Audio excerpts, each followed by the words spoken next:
के दो दोहे हम पहले कर चुके हैं। और आज जो तीसरा दोहा है तो तीसरा उन्होंने उनका जो पद है उसके बारे में आज हम बात करेंगे, पढ़ेंगे। और अगर आप कहें तो दोनों को एक बार फिर से ले लेते हैं, है ना। यस मैम, एक रिवीजन हो जाए छोटी सी। फिर आपको अच्छे से याद हो जाएंगे। तो बुक निकाल लेते हैं और आप अपने आप खोल लेंगे अपना। यस।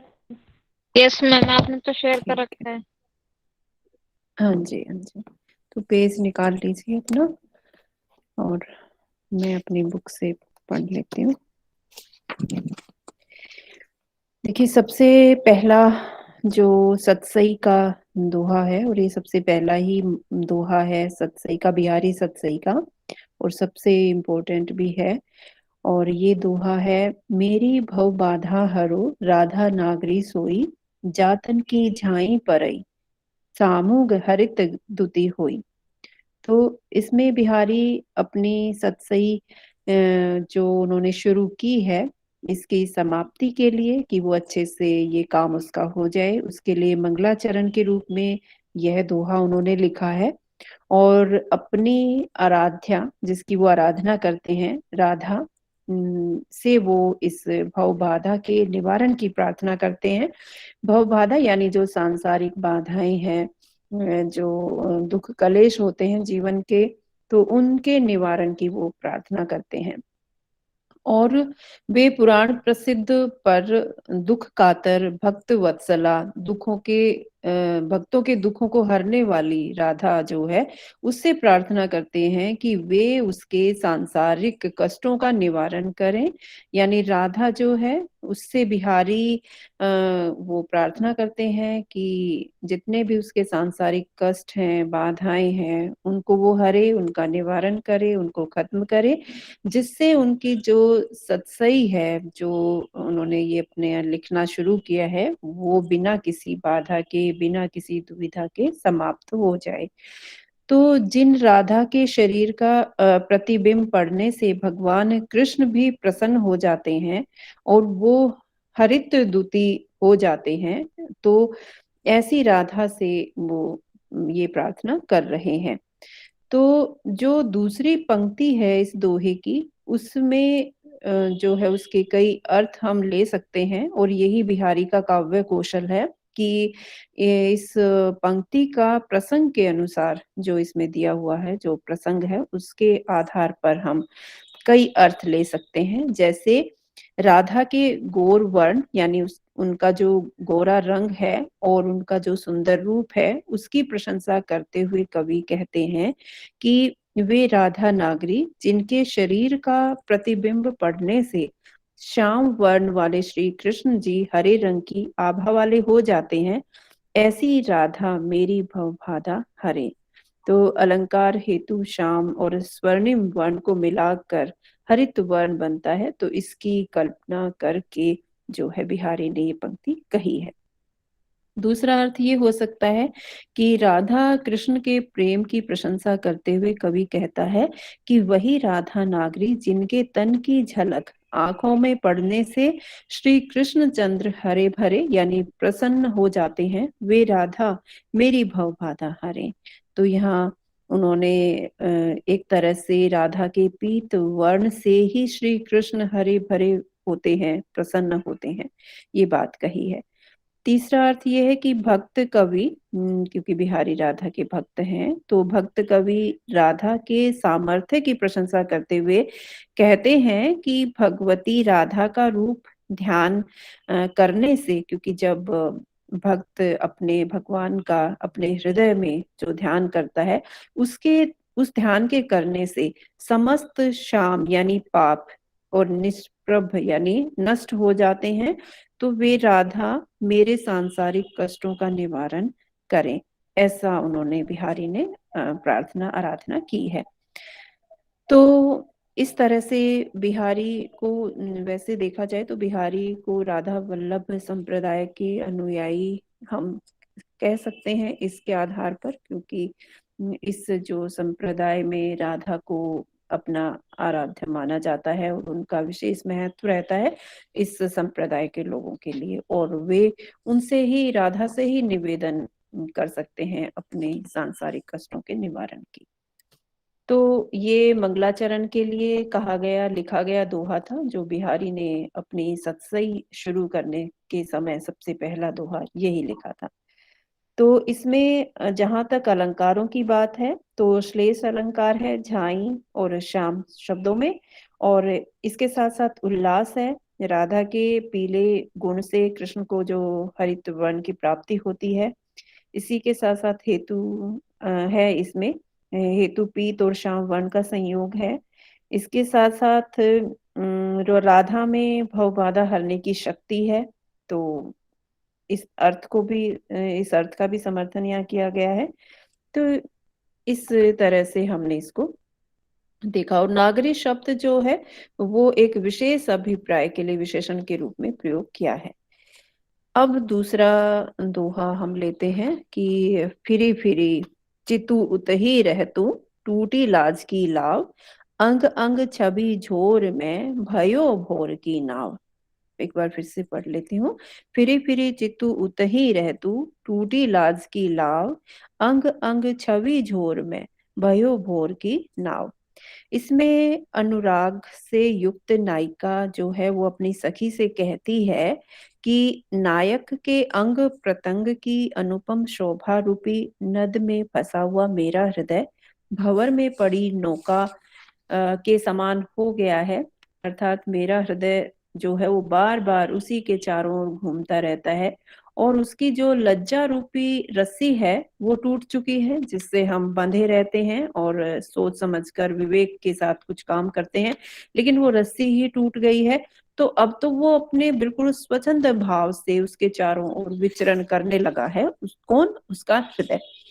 तो प्रसंग की जहां तक बात है, ये पंक्तियां आपकी पाठ्य पुस्तक आप जब लिखेंगे तो कहेंगे कि हमारी पाठ्य पुस्तक हिंदी ए की पाठ्य पुस्तक जो है उसमें से बिहारी के जो दोहे हैं उस जो संकलित है उनमें से ये दोहा लिया गया है। और इसमें जो नायिका है वो कहती है कि जो नायक है उसके रूप से वो बहुत प्रभावित है। और जैसे समुद्र में या नदी में, जब नदी में कोई भी नाव चल रही होती है और अगर बीच में उसके भंवर आ जाता है, तो भंवर में जो बीच में रहता है तो वो उसे भंवर से बाहर निकल पाता, वो उसी भंवर में ही चक्कर काटता रहता है। तो उसी के आधार पर वो कहती हैं कि उसी तरह से उसका हृदय हो गया है कि वो नायक के रूप और गुण के से इतना प्रभावित है कि उसके चारों ओर चक्र लगाता रहता है। तो इसलिए नायिका अपनी सखी को बताती है कि जो नायक है उसके अंग प्रत्यंग की जो अनुपम शोभा है, जिसकी किसी से तुलना नहीं की जा सकती, ऐसा रूप है उनका। तो उस अनुपम शोभा रूपी नद में, नदी का मतलब वो जो शोभा है उसकी, उसमें वो उससे बाहर नहीं निकल पाती है। तो वो उसी तरह से कि जो अनुपम शोभा रूपी नदी है उसमें फंसकर उसका हृदय जो है वो भंवर में पड़ी नौका के समान हो गया है, कि उसी में चक्कर लगाता रहता है, उसकी शोभा में ही विचरण करता रहता है, उसी के बारे में उसका सोचता रहता है, ध्यान में लगा रहता है। तो जो नायिका का हृदय है वो उसके चारों ओर घूमता रहता है।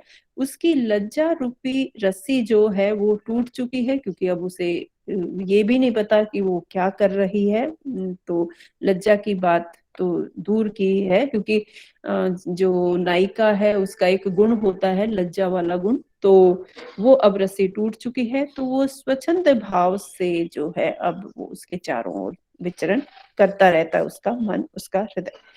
तो भाषा की कसावट इसमें देखने योग्य है, और शब्द विन्यास भी बहुत अच्छा है, भावों के अनुकूल है, और सांग रूपक है संपूर्ण पद में, अनुप्रास अलंकार है, उपमा है चौथे चरण में, उपमा अलंकार इसमें है, मनमानी जहां बात की है।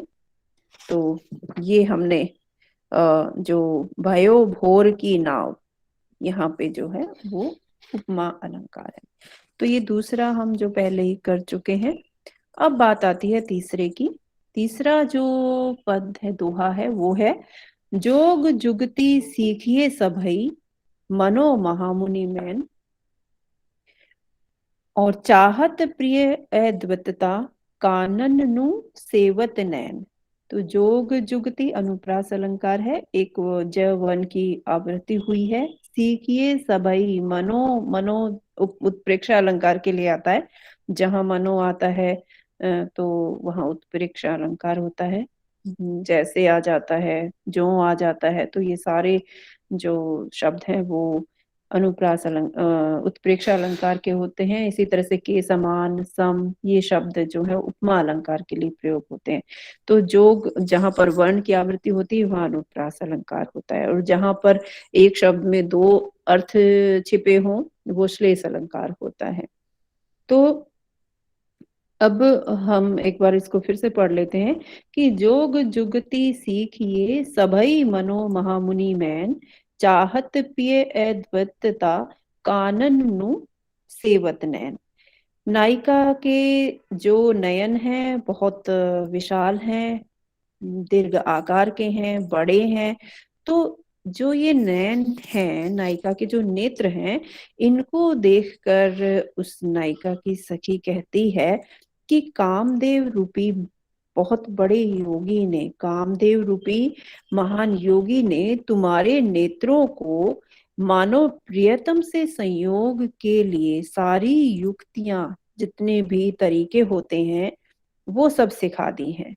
यानी उनके जो नयन हैं बड़े बड़े हैं, तो ये तो एक उसके नयनों की सुंदरता हो गई कि वो कितने सुंदर हैं देखने में। तो दीर्घ आकार के जो विशाल नयन हैं नायिका के, उनको देखकर जो उसकी सखी है वो कहती है, क्योंकि कामदेव जो है वो रति के देव माने गए हैं।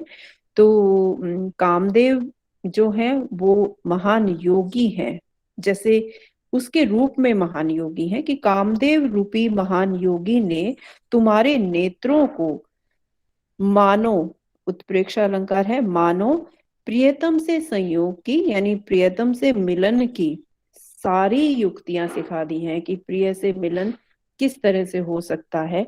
तो वो जितने भी तरीके होते हैं वो सब तुम्हें, तुम्हारे नेत्रों को कामदेव ने सिखा दिए हैं। और इसीलिए वे प्रियतम को एकांत चाहने के कारण काननचारी हो गए हैं। काननचारी, यहाँ पे दो अर्थ निकल सकते हैं। एक कानन होता है वन, जहाँ पे बिल्कुल एकांत होता है, और एक होता है काननचारी जो उनकी दीर्घ आंखें हैं, जो बड़ी आंखें आंखें हैं, तो वो कानों तक पहुंच जाएंगी।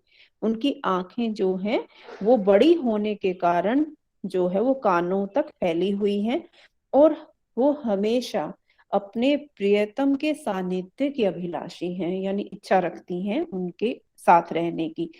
तो वो कहती हैं कि कोई योगी जब जो योग करने वाला होता है, तो वो अगर पुराने समय की बात करें, जो योगी होते थे, तपस्वी होते थे, तो वो अपने शिष्य को संसार के कोलाहल से दूर गहरे वन में ले जाकर योग क्रियाएं सिखाता है, और उसके हृदय में ईश्वर के प्रति एकाकार हो जाने के लिए जो भाव जरूरी है वो उत्पन्न करता है।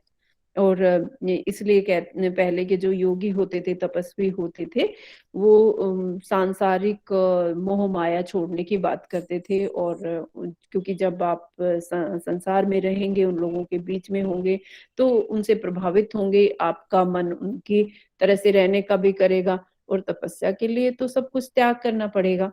तो इसलिए जो योगी होता था वो अपने शिष्य को संसार से दूर वन में ले जाकर वो क्रियाएं, वो सारी तपस्या करनी सिखाते थे, योग करना सिखाते थे, क्योंकि उनका मकसद था कि भगवान को प्राप्त करना है, भगवान से एकाकार करना है। एकाकार का मतलब ये है कि जो नर है वो नारायण का ही अंश है, वो भगवान का ही अंश माना गया है, और जब वो एकाकार होगा यानी वो ईश्वर में जाकर उसकी आत्मा जो है वो मिल जाएगी। तो इस तरह से वो ईश्वर के प्रति एकाकार होने के लिए जो भाव जरूरी है वो उत्पन्न करते थे, और वो तभी आता था जब संसार से दूर एकांत में वन में जाएंगे, और तब वो भाव से, उस भाव से भक्ति की जाएगी।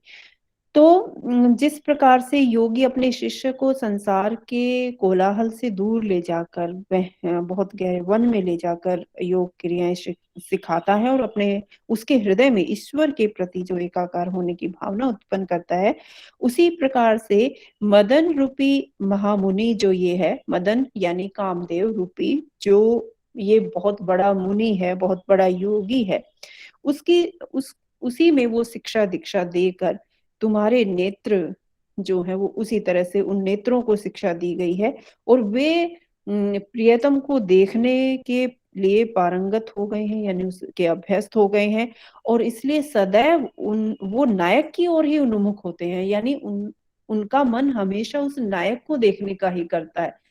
तो तुम वो नेत्रों की विशेषता की बात कर रहे हैं बिहारी। मैंने पहले ही आपको बताया कि श्रृंगार रस के कवि है, और श्रृंगार का मतलब है जहाँ प्रिय और प्रियतम के प्यार की बात हो, या किसी दंपति पति पत्नी के दाम्पत्य जीवन की बात होती है, प्रेम की बात होती है, तो श्रृंगार रस होता है। तो इसीलिए जो है वो यहाँ पर रति भाव की बात की है।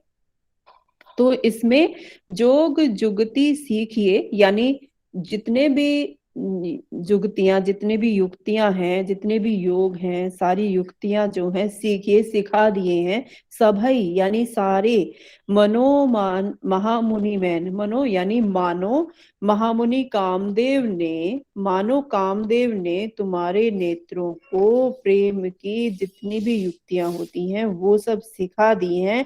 और वो क्या चाहता है, चाहत प्रिय अद्वैतता, वो चाहता है कि जो प्रिय है, और अद्वैत का मतलब होता है दोनों में कोई भिन्नता न रहे, प्रिय में और प्रियतम में, दोनों में आपस में दोनों मिल जाएं, एकाकार हो जाएं, तो वो ये चाहता है। तो कानन नु सेवत नैन, इसलिए वो एकांत चाहते हैं, और वहां जाकर वो यही चाहते हैं कि वो प्रिय से मिलन उसका हो जाए, इसलिए तुम्हारे नेत्र हमेशा वो सेवत नैन, तुम्हारे जो नैन हैं, जो तुम्हारे नेत्र हैं, वो हमेशा नायक की ओर ही लगे रहते हैं, उसी को देखने के लिए तत्पर होते हैं। तो बिहारी ने यहाँ पर योग शब्द कहा है। योग वैसे नीरस विषय होता है, लेकिन काव्य में उन्होंने बहुत ही सफल प्रयोग इसका किया है। और श्लेष अलंकार है अद्वैतता में, और कानन शब्द में, रूपक अलंकार है महामुनि मैन में, और उत्प्रेक्षा अलंकार है मनो में, और अनुप्रास अलंकार है जोग जुगती में, और मनो महामुनि में, मैन में। तो ये इसकी विशेषता थी। इसके बाद है, हाँ, चौथा है कहत नटत रीझत खीजत। ये बहुत प्रसिद्ध दोहा है बिहारी का, और इसका जिक्र बहुत जगह पर किया जाता है। तो इसके बारे में भी एक पूरा प्रसंग है, कहा जाता है, बातें भी हैं इसको लेकर, इस दोहे को लेकर ये कहा जाता है कि एक पूरी कहानी है। और जैसे कबीर ने अपनी बातें जो उन्होंने देखा वो कहा, तो एक तरह से हमें बिहारी में भी वो जो है बात नजर आती है कि शायद उन्होंने भी जो देखा और जो उनका अनुभव था वो हमें इनके दोहों में नजर आता है। तो ये दोहा संख्या है 32 है, 32।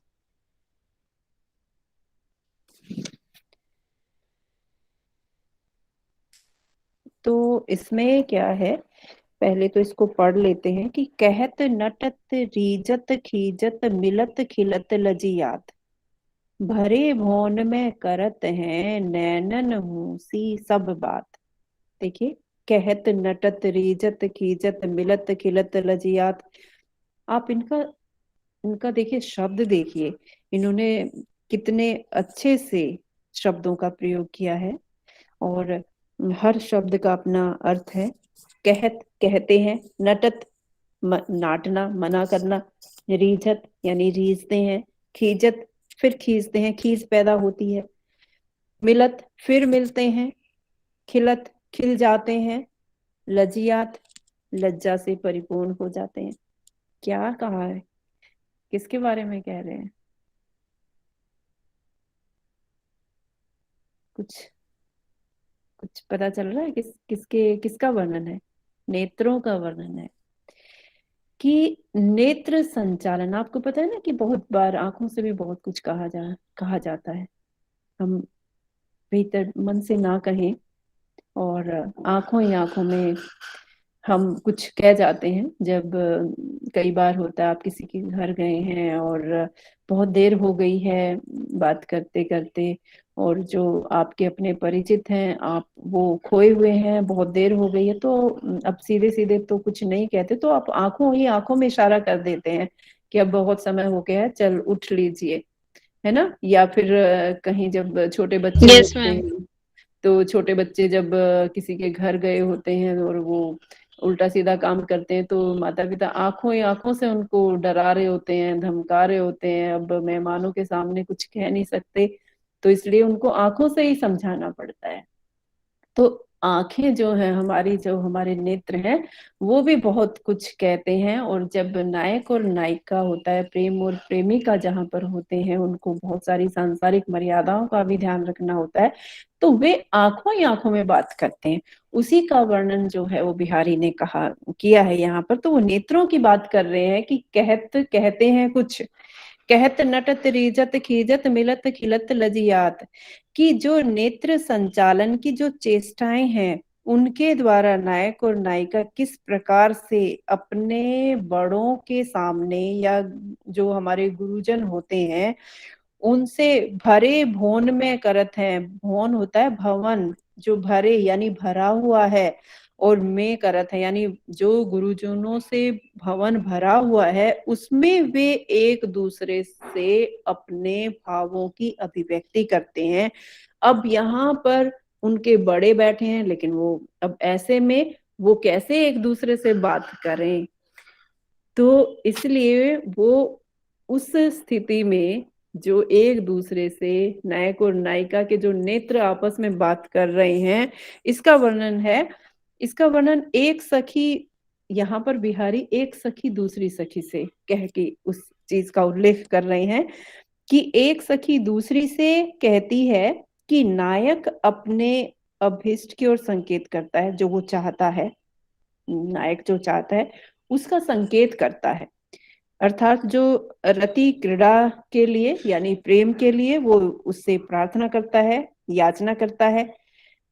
तो कहत, कहत का मतलब कि जो प्रेमी है, जो नायक है, वो प्रेम के लिए, रति क्रीड़ा के लिए याचना करता है, प्रार्थना करता है। नायिका उसकी इस प्रार्थना को नटत, नाट देती है, मना कर देती है, प्रार्थना को अस्वीकार कर देती है। नायक समझता है कि इससे, इसके मन में तो हाँ है, पर ऊपर से न कह रही है, इसलिए इस बनावटी अस्वीकृति पर वो खींच उठता है, यानी क्रोधित होता है। उसके मन में एक क्रोध उत्पन्न होता है, जिसे रीझ बोलते हैं। तो क्योंकि वो जानता है कि मन में तो हाँ है, लेकिन ये ऊपर से दिखावे के लिए ना कह रही है। बहुत बिहारी बहुत गहरे में उतरे हुए हैं लगता है स्त्री के हृदय में। तो वो जानता है कि नायक समझ जाता है कि इसके मन में हाँ है, लेकिन ये ऊपर से ना कह रही है। तो इसलिए इस जो ये बनावटीपन था नायिका का, इसके इसको देखकर जो है वो नायक रीझ उठता है। नायिका जब उसे रीझते हुए देखती है, जब उसने यह देखा कि इसने मेरे मन की बात समझ ली, तो वो खींचती है, खींच उठती है, यानी उसे भी खींच उत्पन्न होती है। और कुछ देर के बाद फिर मिलत, उनके नैन फिर मिलते हैं। एक एक शब्द का अर्थ देखिए कि मिलत, कि उनके नैन, उनके नेत्र फिर से मिलते हैं, क्योंकि प्रेमी है, एक दूसरे को देखे बिना रह नहीं पाते हैं, तो वो फिर एक दूसरे को देखते हैं।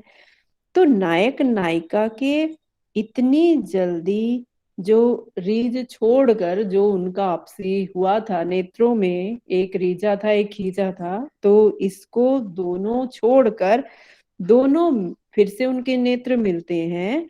और नेत्र जैसे ही मिलते हैं तो खिलत, फिर से दोनों प्रसन्न हो जाते हैं। अब दोनों का मन फिर से खिल उठता है, तो खिलत यानी मन उनका फिर से खिल उठता है, प्रसन्न हो जाता है। अब जब दोनों के नैन फिर से मिले, दोनों फिर से प्रसन्न हुए, तो नायिका जो है लज्जियात, तो नायिका को यह देखकर लज्जा आती है, वो शर्मा जाती है। तो इस प्रकार वे दोनों भवन में जन समूह की उपस्थिति में, यानी इतने लोगों से, इतने बड़े गुरुजनों से या फिर घर के परिवार के जो लोग हैं उनसे पूरा भवन भरा हुआ है, और इस पूरे जन समूह के उपस्थित होने पर भी जो नायक और नायिका ने जो नेत्रों के माध्यम से अपना जो वार्तालाप किया है, जो उन्होंने संवाद स्थापित किया है एक दूसरे के साथ, किस एक ने प्रश्न किया और एक ने उससे पूछा, प्रश्न किया और फिर दूसरे ने उत्तर दिया। तो इस तरह से प्रश्न और उत्तरों की जो ये चल रही थी, जो उनकी इच्छाएं थी, वो उन्होंने अपने नेत्रों के माध्यम से कहा। जो उनकी चेष्टाएं थी, इच्छाएं थी, उनको नेत्रों के माध्यम से एक दूसरे के सामने रखा है।